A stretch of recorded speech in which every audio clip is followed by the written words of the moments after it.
মাধ্যমিক পাশের সরকারি চাকরি, বেতন ৩৫,০০০ টাকা। আজকের জব নোটিফিকেশনটি আমরা নিয়ে এসেছি স্টাফ সিলেকশন কমিশন থেকে। এখানে মাল্টিটাস্কিং স্টাফ এবং হাবিলদার পোস্টে কিন্তু নিয়োগ করা হবে এবং এখানে টোটাল পোস্ট সংখ্যা থাকছে ১১,০০০-এরও বেশি। তাহলে এখানে চাকরির অপরচুনিটিও অনেকটা বেশি। আজকে আমরা সম্পূর্ণ বিস্তারিত আলোচনা করব। কোন কোন পোস্টে রিক্রুট করা হবে, পোস্ট সংখ্যা কয়টি, এজ লিমিট কত থাকবে, এখানে আপনারা কিভাবে আবেদন করবেন, অ্যাপ্লিকেশন ফিস কত থাকবে এবং লাস্ট ডেট অফ অ্যাপ্লিকেশন কবে নাগাদ পর্যন্ত সম্পূর্ণ বিস্তারিত ইনফরমেশন আজকে আমরা এই একটি ভিডিওর মাধ্যমে আবেদন করব, যেখানে আপনারা ভারতের যে কোনো রাজ্য থেকে আবেদন করতে পারবেন। এই নোটিফিকেশনটি বের হয়েছে SSC staff selection commission, government of Tripura, ministry of personal and public governance and pensions, department of personal and training, staff selection commission থেকে। এবং এখানে অনলাইন অ্যাপ্লিকেশন স্টার্ট হয়ে গেছে ২৬ জুন থেকে এবং তা চলবে ২৪শে জুলাই পর্যন্ত এবং last date of online application থাকছে ২৪শে জুলাই রাত ১১টা পর্যন্ত এবং আপনাদের ফিস কিন্তু ২৫শে জুলাইয়ের মধ্যে কিন্তু পেমেন্ট করে দিতে হবে এবং আপনাদের যদি কোনো ভুল ত্রুটি হয়ে থাকে সেইগুলি কারেকশনের সময় হচ্ছে ২৯ জুলাই থেকে ৩১ জুলাই পর্যন্ত এবং এখানে কিন্তু আপনাদের একটি মাত্র এক্সামের মাধ্যমে আপনাদেরকে রিক্রুট করা হবে এবং সেই এক্সামটির নাম হচ্ছে কম্পিউটার বেসড এক্সাম। একটি এক্সাম দিয়ে আপনাদের এখানে রিক্রুট করা হবে। তারপর এখন আমরা আসছি ভ্যাকেন্সির উপর।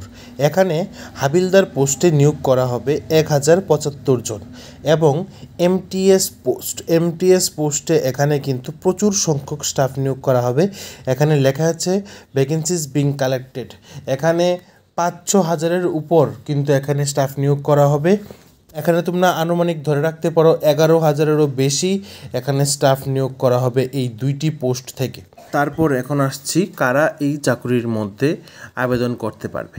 তোমরা যারা ইন্ডিয়া, নেপাল, ভুটানের আছো তোমরা কিন্তু এখানে অবশ্যই আবেদন করতে পারবে।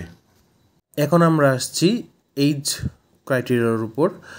এমটিএস পোস্টের জন্য এজ থাকতে হবে ১৮ থেকে ২৫ বছর বয়স পর্যন্ত এবং হাবিলদার পোস্টে বয়স থাকতে হবে ১৮ থেকে ২৭ বছর বয়স পর্যন্ত এবং এখানে কিন্তু এইজ রিল্যাক্সেশনও কিন্তু অ্যাভেলেবেল আছে। চলুন বিস্তারিত দেখে নিই। এইজ রিল্যাক্সেশন অ্যাভেলেবেল আছে SC/ST ক্যাটাগরি ক্যান্ডিডেটদের জন্য ৫ বছর, OBC ক্যাটাগরি ক্যান্ডিডেটদের জন্য ৩ বছর এবং ফিজিক্যালি হ্যান্ডিক্যাপ ক্যান্ডিডেটদের জন্য ১০ বছর এবং অন্যান্য এক্সপার্টিসম্যান এবং ব্যাকওয়ার্ড ক্লাস পার্সনদের জন্যও কিন্তু এখানে এইজ রিল্যাক্সেশন কিন্তু অ্যাভেলেবেল আছে। এখন আমরা আসছি এডুকেশনাল কোয়ালিফিকেশনের দিকে। এখানে সর্বনিম্ন তোমরা যদি মাধ্যমিক পাস করে থাকো তোমরা কিন্তু এখানে আবেদন করতে পারবে। তার জন্য কিন্তু কোনো ধরনের 12 পাস অথবা বিভিন্ন ধরনের যোগ্যতার প্রয়োজন নেই। তোমরা যারা মাধ্যমিক পাস করেছো তোমরা কিন্তু এখানে আবেদন করতে পারবে। তারপর এখন আসছি তোমরা এটার মধ্যে কিভাবে আবেদন করবে। তো আবেদন করার জন্য কিন্তু তোমাদের এসএসসির অফিসিয়াল ওয়েবসাইটে গিয়ে তোমাদের আবেদন করতে হবে।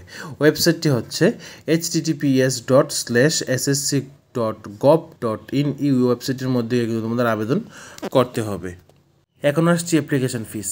অ্যাপ্লিকেশন ফিস এখানে থাকছে তোমাদের প্রত্যেকের জন্য ১০০ টাকা করে। তোমরা এখানে যারাই আবেদন করবে তোমাদের জন্য কিন্তু এখন ১০০ টাকা করে তোমাদের থাকছে অ্যাপ্লিকেশন ফিস।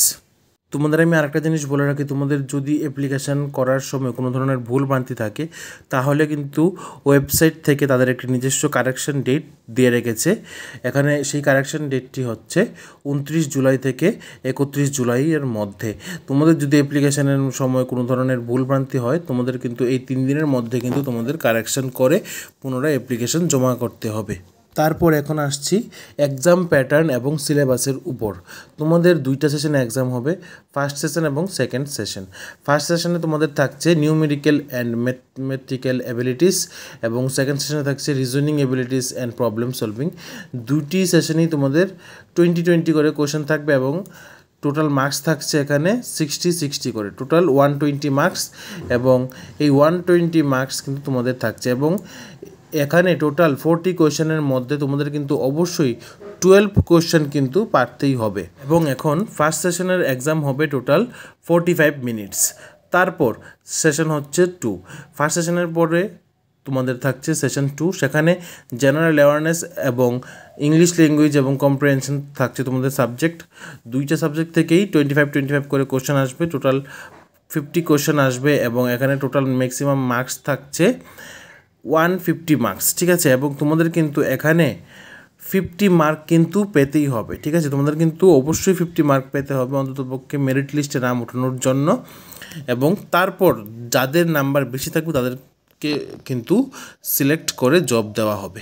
এবং তোমাদের এখানে টাইম ডিউরেশন থাকছে টোটাল 45 মিনিটস। এই এক্সামটা শুধুমাত্র এমটিএস এবং হাবিলদারদের জন্যে, কিন্তু হাবিলদারদের জন্যে আলাদা আরেকটা এক্সাম দিতে লাগে, সেটা হচ্ছে পিইটি। এবং এখানে কিন্তু তোমাদের ফিজিক্যাল এফিসিয়েন্সি টেস্ট হবে। পুরুষদের ক্ষেত্রে 1600 মিটার 15 মিনিটের মধ্যে হাঁটতে হবে এবং ফিমেলদের ক্ষেত্রে 1 কিলোমিটার 20 মিনিটের মধ্যে কিন্তু হেঁটে যেতে হবে। তারপর আসছে ফিজিক্যাল স্ট্যান্ডার্ড টেস্ট। এখানে মেল ক্যাটাগরি ক্যান্ডিডেটদের জন্য থাকছে 157.5 সেন্টিমিটার এবং 5 সেন্টিমিটার রিল্যাক্সেশন থাকছে আসামিস, গুরখাস এবং শিডিউল ট্রাইবসের জন্য, এবং চেস্ট থাকছে 81 সেন্টিমিটার।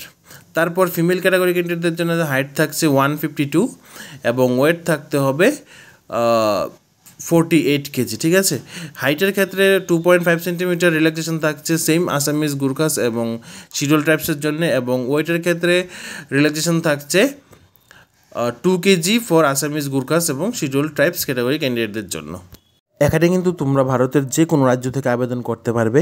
এবং এই জব নোটিফিকেশনটি যদি তোমাদের হেল্পফুল হয় তো তাহলে তোমরা আমাদের চ্যানেলকে এখনই সাবস্ক্রাইব করো এবং নিচে দেওয়া বেল আইকনে প্রেস করো এবং কমেন্ট করে জানাও তোমাদের কী রকম জব নোটিফিকেশান প্রয়োজন এবং তোমরা কোন কোন ব্রাঞ্চ থেকে বিলং করছো। তাহলে আমরা চেষ্টা করব সেই ব্রাঞ্চ অনুসারে বিভিন্ন category wise job notification upload করার জন্য। সবাই ভালো থাকো, সুস্থ থাকো এবং নিত্য নতুন জব নোটিফিকেশানের জন্য আমাদের সাথে থাকো।